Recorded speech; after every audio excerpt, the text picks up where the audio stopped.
Hello, bachcho. This is Dolly Sharma, your own chemistry ma'am. Welcome you all to the amazing platform of Physics Wala.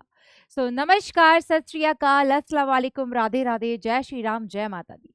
I hope आप सभी बहुत अच्छे होंगे, स्वस्थ होंगे, जबरदस्त होंगे और बहुत ही बेहतरीन तरीके से अपनी पढ़ाई को कर रहे होंगे। सो बेटा, आज हमारा अभ्यास weekly question practice test series का सेकेंड सेशन है सॉल्यूशन चैप्टर का, जहां पे हम वेंट ऑफ फैक्टर और कॉलिगेटिव प्रॉपर्टीज को कवर कर रहे हैं। तो आज के सेशन में पोल तो नहीं होगा, लेकिन क्वेश्चन जरूर हम लोग से सारे डिस्कस करने वाले हैं, जैसे हम लोग करते थे। ठीक है।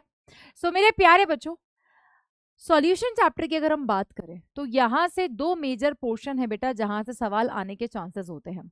पार्ट 1 जो कि हमने लास्ट सैटरडे कवर किया था, एंड पार्ट 2 जिसे हम आज कवर करने वाले हैं, that is went Hoff factor and colligative property. कैसे निकालते हैं, क्या यूज करते हैं, वाया क्वेश्चंस हम कवर करने वाले हैं। सबसे पहली बात बेटा, देख लेते हैं पहला क्वेश्चन हमारे स्क्रीन पर क्या है। और उससे भी पहले मैं आपको समराइज कराना चाहूंगी बेटा, पूरा समराइज कराना चाहूंगी about the went Hoff factor and colligative property. सबसे पहले बात करते हैं बेटा about that went Hoff factor. अगर वेंट ऑफ फैक्टर की मैं अगर बात करूं तो इसे आई से डिनोट करते हैं। किससे बेटा? आई से। तो जितनी भी कॉलिगेटिव प्रॉपर्टीज हमारे पास आई, तो वेंट ऑफ जी का कहना था कि यहां से जो आप मॉलिक्यूलर मास सॉल्यूट का निकाल कर लेकर आ रहे हो, या कॉलिगेटिव प्रॉपर्टी की वैल्यू कैलकुलेट करके लेकर आ रहे हो, तो ये आप एबनॉर्मल वैल्यूज कैलकुलेट कर रहे हो। यहां पर करेक्ट वैल्यू कैसे आएगा? क्योंकि जब भी कोई सॉल्यूट सॉल्वेंट में जाता है, हो सकता है उसमें नंबर ऑफ पार्टिकल्स बढ़े या कम हो, और अगर नंबर ऑफ पार्टिकल्स चेंज हो रहे हैं तो आप जो कॉलिगेटिव प्रॉपर्टीज कैलकुलेट कर रहे हो उसमें आप इसे कंसीडर नहीं कर रहे हो। तो उन्होंने करेक्ट करवाया। आई का वैल्यू जो है बेटा, ये कैलकुलेट होता है हमेशा किसके लिए बेटा? सॉल्यूट के लिए। किसके लिए बेटा? सॉल्यूट के लिए। तो ये बड़ा ही क्लियर है कि वेंट ऑफ फैक्टर हमेशा किसका लिया जाता है? सॉल्यूट का लिया जाता है बेटा। उसमें भी चेक करते हैं कि भाई सॉल्यूट इलेक्ट्रोलाइट है या नॉन इलेक्ट्रोलाइट है। नॉन इलेक्ट्रोलाइट क्या होते हैं बेटा? वो जो आयंस में नहीं टूटते, वो जो आयंस में डिसोसिएट नहीं होते हैं, उन्हें कहते हैं नॉन इलेक्ट्रोलाइट। और नॉन इलेक्ट्रोलाइट के लिए आई का वैल्यू फिक्स होता है, दैट इज 1। लेकिन अगर हम बात करें द फर्स्ट पार्ट, जिसे हम कहते हैं दैट इज इलेक्ट्रोलाइट, तो इलेक्ट्रोलाइट हम उन्हें कहते हैं जो आयंस में टूटते हैं। तो उसमें भी हमें चेक करना पड़ेगा कि भाई वहां पर एसोसिएशन हो रहा है, वहां पर एसोसिएशन हो रहा है, यानी कि पार्टिकल्स एसोसिएट होकर एक कंपाउंड बना रहे, डाइमर ट्राइमर, या फिर वहां पर हो रहा है दैट इज डिसोसिएशन। अगर डिसोसिएशन हो रहा है तो आई का फॉर्मूला है 1 plus alpha into n minus 1, और एसोसिएशन के केस में 1 minus alpha into 1 minus 1 upon n. इन दोनों ही केस में अगर हम बात करें आई की, तो आई तो क्लियर है, इधर भी वेंट ऑफ फैक्टर, इधर भी वेंट ऑफ फैक्टर। लेकिन अगर बात करें एन की, तो एसोसिएशन के केस में एन क्या होता है?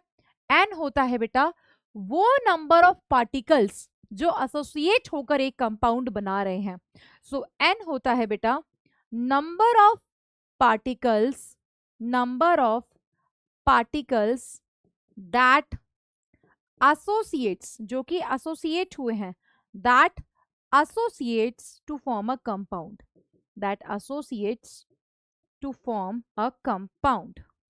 वहीं पर बेटा अगर हम बात करें डिसोसिएशन के केस में, सो डिसोसिएशन के केस में एन क्या होता है बेटा? Number of particles, number of particles formed after dissociation. Dissociate होने के बाद कितने पार्टिकल्स बनेंगे?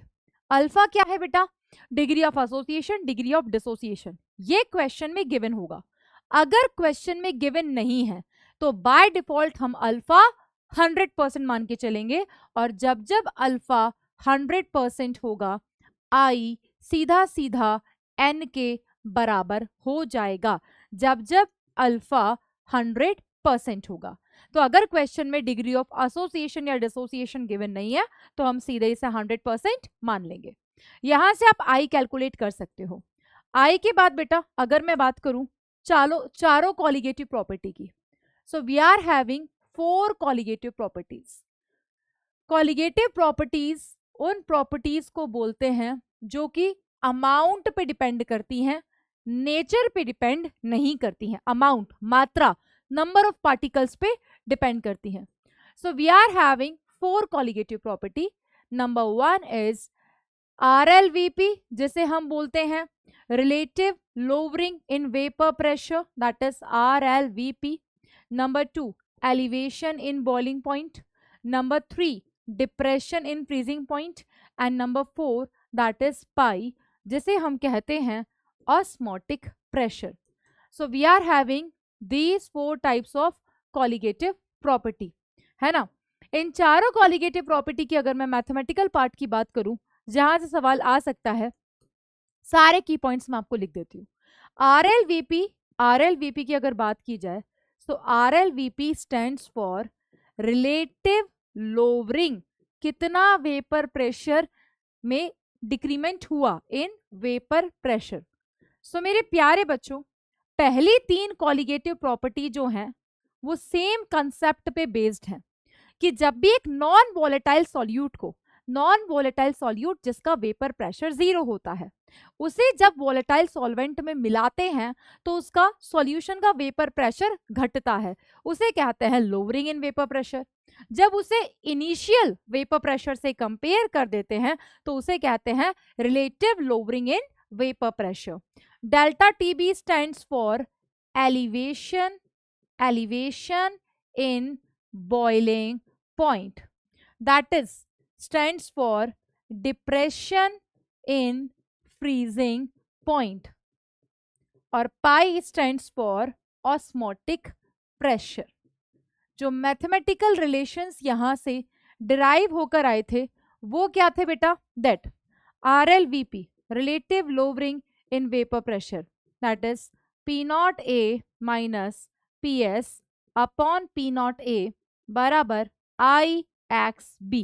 भाई कॉलिगेटिव प्रॉपर्टीज को पढ़ा क्यों गया था, इसका मकसद क्या था? मकसद था to determine the molecular mass of unknown solute, clear, जिसके लिए हम चारों कॉलिगेटिव प्रॉपर्टी पढ़ते हैं। पर चारों में से जो बेस्ट कॉलिगेटिव प्रॉपर्टी है molecular mass of unknown solute निकालने के लिए, वो है आपका osmotic pressure.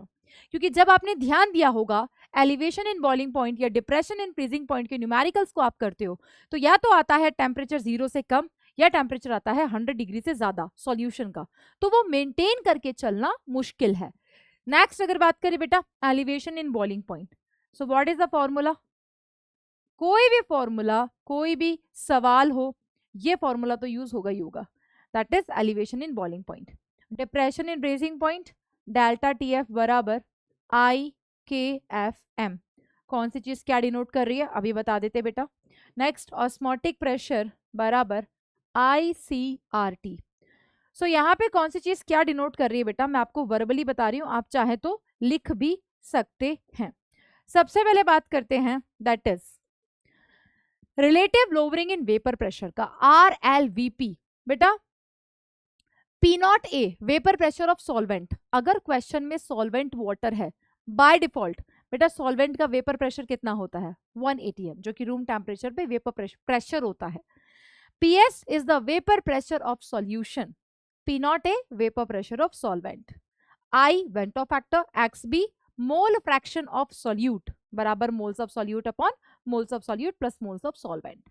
So in that case कुछ भी वेपर प्रेशर रिलेटेड दे रखा होगा आपसे पूछ लेगा, कुछ भी, जरूरी नहीं मॉलिक्यूलर मास ही पूछे, हो सकता है कि आपसे मॉलिक्यूलर मास सॉल्वेंट का पूछ ले या कोई भी चीज जो भी उसको कैलकुलेट करवाना है। डेल्टा TB बराबर IKBM। डेल्टा TB बता रहा है कि बॉइलिंग पॉइंट में कितना इंक्रीमेंट हुआ है, क्योंकि जब भी एक नॉन वोलेटाइल सॉल्यूट को वोलेटाइल सॉल्वेंट में मिलाते हैं तो पूरे सॉल्यूशन का बॉइलिंग पॉइंट जो है जो बढ़ जाता है। सो कितना बढ़ा, that is equals to delta TB। तो ये जो डेल्टा TB है ये बराबर होता है TB minus T not B के, क्योंकि यहाँ पर TB क्या है बेटा boiling point of solution, T not B क्या है? Boiling point of solvent. तो सॉल्वेंट अगर पानी है तो आपको याद रहना चाहिए हमेशा टी नॉट बी का वैल्यू 100 डिग्री सेल्सियस होगा। केबी जो है बेटा इसे कहते हैं that is molal elevation constant, ebullioscopic constant. ये नेचर ऑफ सॉल्वेंट पे डिपेंड करता है और इस केस में केबी का वैल्यू भी वाटर के लिए फिक्स होता है 0.52। Next delta TF that is depression, कितना फ्रीजिंग पॉइंट घटा है, depression in freezing point. So that is depression in freezing point कितना घटा है, कैसे पता चलेगा कि डिक्रीमेंट कितना हुआ है? So that delta TF is equals to कितना डिक्रीज हुआ, कैसे पता चलेगा बेटा? That is T naught F minus T F. तो कभी भी अगर हमें फ्रीजिंग पॉइंट ऑफ सॉल्यूशन निकालना है तो हमें सॉल्वेंट से डेल्टा टीएफ को माइनस करना पड़ता है, नॉट सॉल्वेंट के लिए यूज होता है यहाँ पे, ठीक है बेटा। के F cryoscopic constant, cryoscopic constant होता है, वाटर के लिए वैल्यू फिक्स है 1.86, इसे मोलल डिप्रेशन कांस्टेंट भी बोलते हैं। एम रिप्रेजेंटिंग मोलालिटी, और मोलालिटी तो आपको बहुत अच्छे से पता है, moles of solute upon mass of solvent in kilogram. Pi is representing osmotic pressure, C is representing concentration, C is concentration, concentration माने मोलारिटी माने मोल अपॉन वॉल्यूम, आर है गैस कांस्टेंट, टी है टेम्परेचर। बस osmotic pressure जो अक्सर सवाल आता है बेटा, अगर वो कभी भी बोल दे कहीं पर भी दैट इज आइसोटोनिक सॉल्यूशन, क्योंकि अगर ऑस्मोटिक प्रेशर के क्वेश्चंस पे अगर हम बात करें सबसे ज्यादा सवाल जो फंसता है वो इस टर्म से फंसता है। तो जब भी बोल रहा है आइसोटोनिक सॉल्यूशन, एक ऐसा सॉल्यूशन जिन दोनों सॉल्यूशन का ऑस्मोटिक प्रेशर बराबर होता है उसे हम कहते हैं isotonic solution. So in that case दोनों सॉल्यूशन का ऑस्मोटिक प्रेशर जो है बराबर होगा। See all the formulas, these are the formulas of colligative property. एक और सवाल बेटा यहां से कभी कभी फंस जाता है कि भाई ये तो चारों कॉलिगेटिव प्रॉपर्टी हैं, osmotic pressure, elevation in boiling point, depression in freezing point and relative lowering in vapour pressure, लेकिन अगर सॉल्यूशन के रिस्पेक्ट में बात कर रहा है सो हमेशा ध्यान रखना बेटा, हम कह सकते हैं कि आई का वैल्यू जितना ज्यादा होगा, आई यानी कि आपको पता है वेंट ऑफ फैक्टर, तो हम कह सकते हैं नंबर ऑफ पार्टिकल्स उतने ज्यादा होंगे, नंबर ऑफ पार्टिकल्स जितने ज्यादा होंगे, कॉलिगेटिव प्रॉपर्टी, कॉलिगेटिव प्रॉपर्टी जो पार्टिकल्स के अमाउंट पर डिपेंड करती है, तो हम कह सकते हैं कि कॉलिगेटिव प्रॉपर्टी जितनी भी हैं ये चारों कॉलिगेटिव प्रॉपर्टी की जो वैल्यू है वो भी ज्यादा होगी। क्या क्या ज्यादा होगा? Relative lowering in vapour pressure उतना ज्यादा होगा, delta TB elevation in boiling point उतना ज्यादा होगा, डिप्रेशन इन फ्रीजिंग पॉइंट उतना ज्यादा होगा एंड ऑस्मोटिक प्रेशर भी उतना ज्यादा होगा। सो मेरे प्यारे बच्चों, अगर लोअरिंग इन वेपर प्रेशर बहुत ज्यादा यानी कि डिक्रीमेंट वेपर प्रेशर में बहुत कम हुआ है तो हम कह सकते हैं उस केस में वेपर प्रेशर ऑफ सॉल्यूशन तो उतना कम होगा ना भाई, सॉल्यूशन का वेपर प्रेशर बहुत कम हुआ है तभी तो रिलेटिव इन लोअरिंग वेपर प्रेशर बहुत ज्यादा आया है। अगर elevation in boiling point, increment boiling point का बहुत ज्यादा हुआ है तो सॉल्यूशन का ओवरऑल बॉइलिंग पॉइंट तो ज्यादा आया है। सो यहां से हम कह सकते हैं that boiling point of solution उतना ज्यादा हुआ है। नेक्स्ट बेटा delta TF, depression in freezing point, freezing point solution का जितना ज्यादा घटा है तो हम कह सकते हैं that in that case freezing point of solution जो है वो उतना कम है। ठीक है, सो बेटा यहां से सवाल आ जाता है, बस ये दोनों वैल्यू कम होती है बेटा इन सब के बढ़ने से, बाकी सब कुछ इंक्रीज होता है। Clear to all? Can we move towards the question, है ना? चलो क्वेश्चंस की तरफ मूव ऑन करते हैं बेटा और देख लेते हैं पहला क्वेश्चन हमारी स्क्रीन पर क्या है। ध्यान से देखना बेटा, ये मेंस में आया हुआ सवाल है। क्वेश्चन जब भी बेटा दिख रहा है आपको 3-4 लाइन का, सबसे पहले ना डेटा लिख लिया करो। डेटा लिखने से क्या होता है कि आपको पता चलता है कि क्वेश्चन क्या दे रहा है, क्या पूछ रहा है। सो इस प्यारे से क्वेश्चन में क्वेश्चन ने क्या बोला है that 200 ml of an aqueous solution, जैसे ही उसने लिखा एक्वस, क्या समझ जाना है एक्वस यानी कि सॉल्वेंट जो है, सॉल्वेंट यहां पर वाटर है और आपको वॉल्यूम दे दिया है उस सॉल्यूशन का, that is given 200 ml of a protein contains. आपको यहां पे दे रखा है कि एक प्रोटीन है, उसका मास कितना है, दैट इज 1.26 ग्राम। क्वेश्चन कह रहा है osmotic pressure of this solution, इस सॉल्यूशन का ऑस्मोटिक प्रेशर बताइए जब तापमान आपको 300 केल्विन दे दिया है और ऑस्मोटिक प्रेशर दे दिया है। भाई सॉल्यूशन का ऑस्मोटिक प्रेशर भी गिवन है 2.57 इंटू 10⁻³ बार। हमसे पूछा है molecular mass of protein. Actual में ये जितनी भी कॉलिगेटिव प्रॉपर्टी हैं हम इसे क्यों पढ़ रहे हैं, to determine the molecular mass of unknown solute. भाई ऑस्मोटिक प्रेशर का बेसिक सा क्या फॉर्मूला है, दैट पाई बराबर ICRT। वेंटो फैक्टर 1 होगा, भाई प्रोटीन है, नॉन इलेक्ट्रोलाइट है, 1 हो गया। सी ओपन करते हैं, so given mass of solute upon molecular mass of solute into volume of solution, है ना, इनटू R इनटू T। सो मेरे प्यारे बच्चों osmotic pressure is given 2.57 into 10⁻³ bar. Given mass of solute is given 1.26। Molecular mass हमें निकालना है, volume of solution is given 200 ml, litre में convert करने के लिए डिवाइड बाय 1000। बेटा R का वैल्यू क्या यूज करोगे, R is universal gas constant, तो जब जब ऑस्मोटिक प्रेशर ATM या बार में होगा R का वैल्यू 0.0821, क्लियर। जब जब ऑस्मोटिक प्रेशर उसकी SI यूनिट में होगा, पास्कल या newton per metre square, in that case R का वैल्यू 8.314, क्लियर। सो यहाँ पे आप यूज करोगे 0.0821 और टेम्परेचर है 300 केल्विन। जब आप इसे सॉल्व करोगे बेटा, so molecular mass of solute यहाँ से आ जाएगा 61038 ग्राम पर mole, and that is the correct answer. देख लो बेटा, करेक्ट आंसर आ जाएगा आपका ऑप्शन बी। सिंपल, मतलब आप ये देखिए कि फॉर्मूला बेस्ड क्वेश्चंस आ जाते हैं और हम क्वेश्चन को देखकर घबरा जाते हैं जब हमें फॉर्मूले टिप्स पे नहीं होते। भाई क्लियर हो चुका है कि ऑस्मोटिक प्रेशर का कॉन्सेप्ट क्या है, कहता क्या है। Concept should be clear for assertion reasons for theoretical questions, but numerical point of view से हमेशा जिन बच्चों को फोबिया रहता है बेटा न्यूमेरिकल का, बहुत सिंपल सा ट्रिक बता रही हूँ बेटा। एक A4 साइज का पेपर लो, पूरे चैप्टर के फॉर्मूलेस को एक बार बिना देखे लिख दो और चेक करो सही लिखे हैं क्या। अगर सही लिखे हैं फिर बेटा उन्हें अप्लाई करना शुरू करो। जितना ज्यादा क्वेश्चन प्रैक्टिस करोगे आपका हाथ उतना ज्यादा चलेगा जब आप फिजिकल के क्वेश्चंस को नीट के पेपर में कर रहे होंगे। Okay, see the next question. क्या बोला है क्वेश्चन ने, ध्यान से देखिएगा।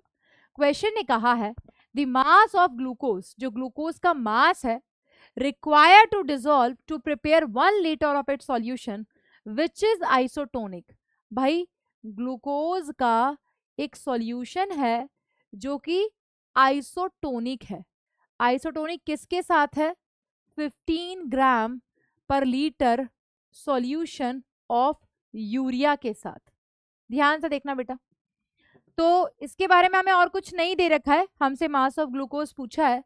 अब सवाल किसी के मन में अगर ये आ रहा हो मैम कौन सा मास पूछा है, सो मेरे प्यारे बच्चों जब जब क्वेश्चन मेंशन नहीं करता कौन सा मास, है ना, अगर वो मॉलिक्यूलर मास पूछ रहा है तो मेंशन करेगा मॉलिक्यूलर मास निकाल लो, एटॉमिक मेंशन करेगा, इक्विवेलेंट मेंशन करेगा।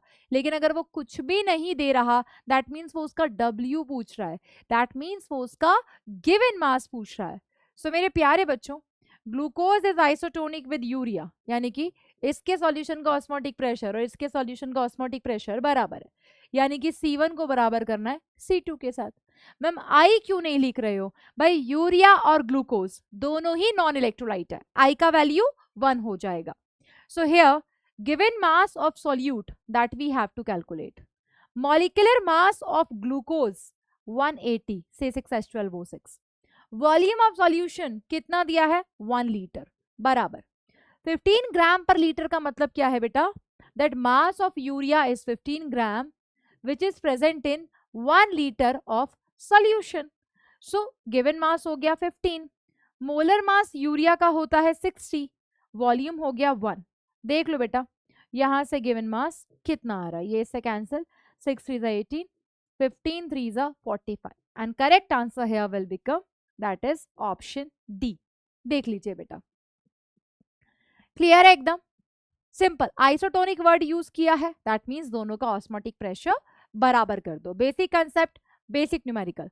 सबसे ज्यादा सवाल ऑस्मोटिक प्रेशर में अगर कहीं से आते हैं तो वो कॉलिगेटिव प्रॉपर्टी से अगर कहीं से आते हैं तो वो ऑस्मोटिक प्रेशर ही है, क्योंकि मैक्सिमम नंबर ऑफ सब्सटेंसेस का मॉलिक्यूलर मास कैलकुलेट करने के लिए इसका यूज होता है। अगला सवाल देख लेते हैं बेटा क्या है, ध्यान से देखना बेटा क्वेश्चन क्या कह रहा है। The plot of osmotic pressure, osmotic pressure और कंसंट्रेशन का जो प्लॉट है पाई वर्सेस सी का, आपको उसके वो स्ट्रेट लाइन है। हाँ जी बिल्कुल सही बात है, क्योंकि pi is directly proportional to the concentration. उसके स्लोप का वैल्यू दिया है, स्लोप का वैल्यू दिया है 25.73 लीटर बार पर मोल। टेम्परेचर की वैल्यू पूछ रहा है एट इट्स मेजरमेंट। मेरे प्यारे बच्चों यहां पर स्लोप क्या होगा, भाई आपको पता है पाई बराबर CRT है, जब प्रोपोर्शनल हटा था तो ये आया था, तो y प्रोपोर्शनल टू x है तो y बराबर mx।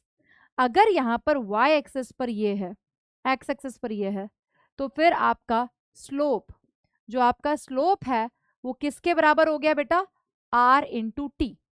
इसका वैल्यू आपको गिवन है 25.73 बराबर r का वैल्यू क्या यूज करेंगे अगर बार में बात कर रहे हैं तो 0.0821, 0.0821 इंटू टी। सो टेम्परेचर बराबर 25.73 अपॉन 0.0821 निकालिए बेटा, सॉल्व कीजिए, आपका क्या आंसर आ रहा है। ये क्वेश्चन थोड़ा सा हटकर है बट इस तरीके का सवाल आता है, देख लीजिए बेटा। जब आप इसे सॉल्व करोगे it will come approximately 310 kelvin, और टेम्परेचर जो हमें दे रखा है वो डिग्री सेल्सियस में दे रखा है। सो ये ध्यान रखना बेटा, यहाँ पर आता है केल्विन में आता है। कैसे निकालेंगे बेटा, टेम्परेचर इन केल्विन बराबर temperature in degree Celsius plus 273.15 होता है। तो टेम्परेचर इन डिग्री सेल्सियस बराबर क्या करेंगे, 310 minus 273, it will become approximately 37 degree Celsius. Correct answer option C. तो ये जो ICRT है, टेम्परेचर, कोई भी चैप्टर हो फिजिक्स का या फिजिकल का, टेम्परेचर हमेशा केल्विन में ही लिया जाता है, जो आता है ऐसा यूनिट में। कन्वर्ट उसे हम कर सकते हैं, लेकिन अगर कभी चेंज इन टेम्परेचर की बात कर रहा है, change in temperature, increment, decrement, elevation, depression, तो वो चाहे डिग्री सेल्सियस में हो चाहे केल्विन में हो, उसे चेंज नहीं करना होता, क्योंकि चेंज दिया है टेम्परेचर, एक्चुअल नहीं दिया है, फाइनल इनिशियल का डिफरेंस दिया है। क्लियर, आई होप ये क्लियर हो गया होगा बेटा। अगला सवाल आपकी स्क्रीन पर ये रहा। यस, ये कॉन्सेप्ट मैंने आपको अभी अभी लिखवाया भी है।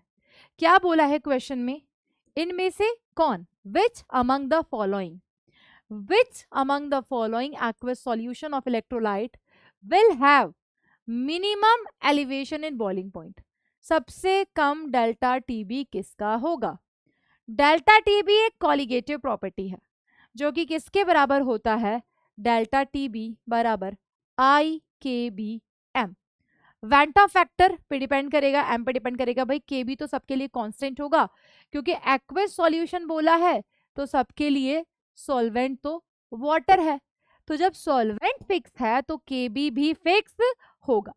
सो मेरे प्यारे बच्चों हमें बस क्या निकालना था, I इंटू एम का वैल्यू। अब यहाँ मोलारिटी दी है तो हम मोलारिटी से मल्टीप्लाई कर लेंगे, तो डेल्टा टीबी जितना कम होगा, कितना कम होगा, जितना कम I इंटू एम का वैल्यू होगा।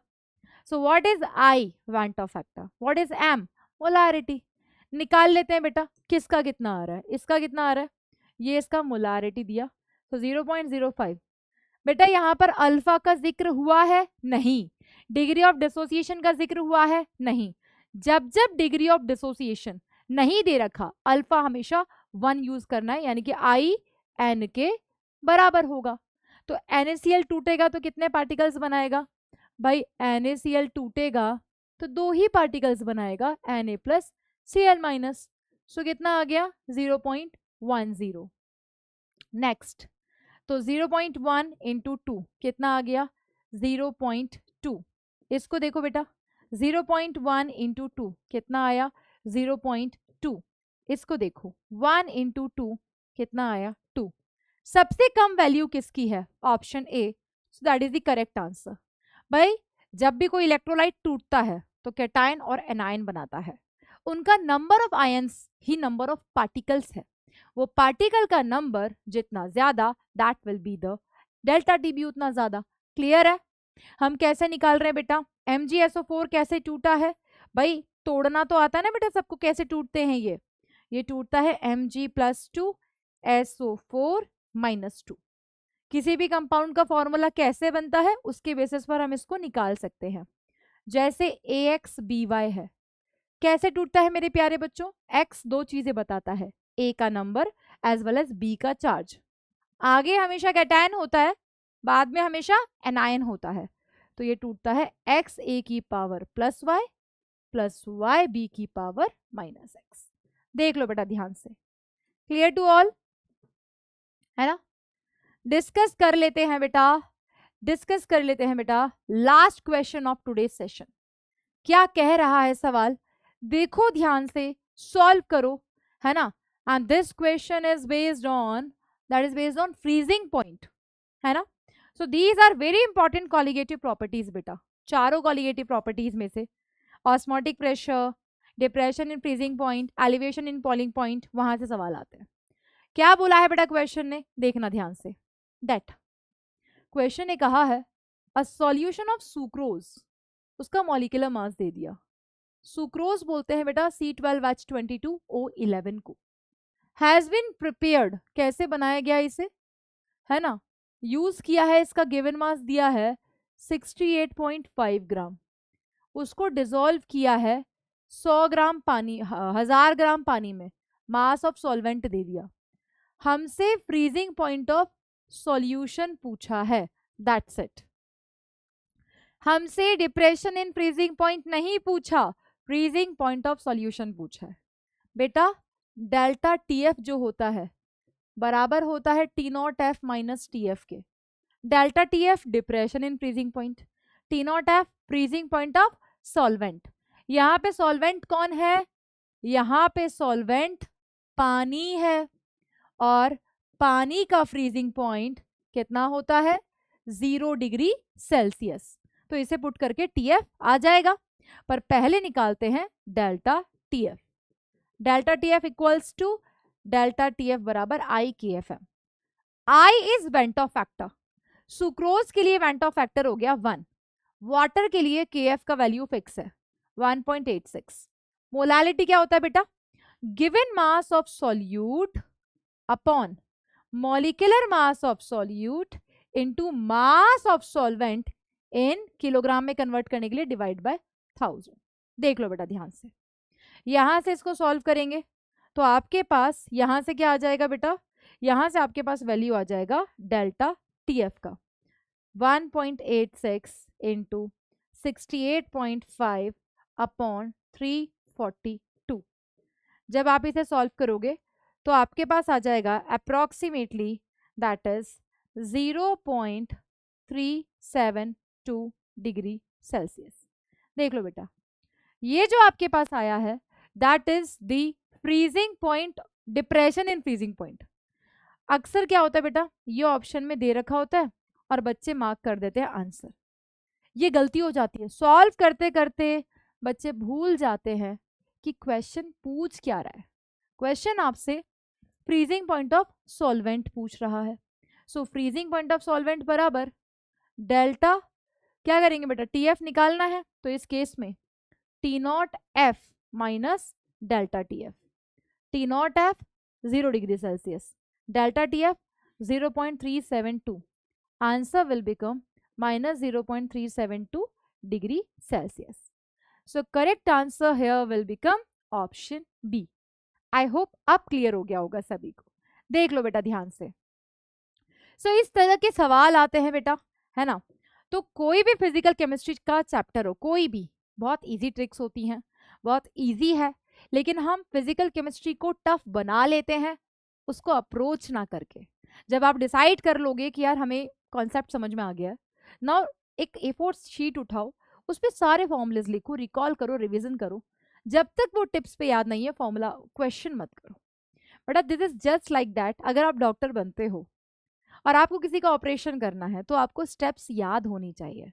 अगर आप डॉक्टर और मेडिसिन लिखोगे तो कॉपी रजिस्टर नहीं खोलोगे।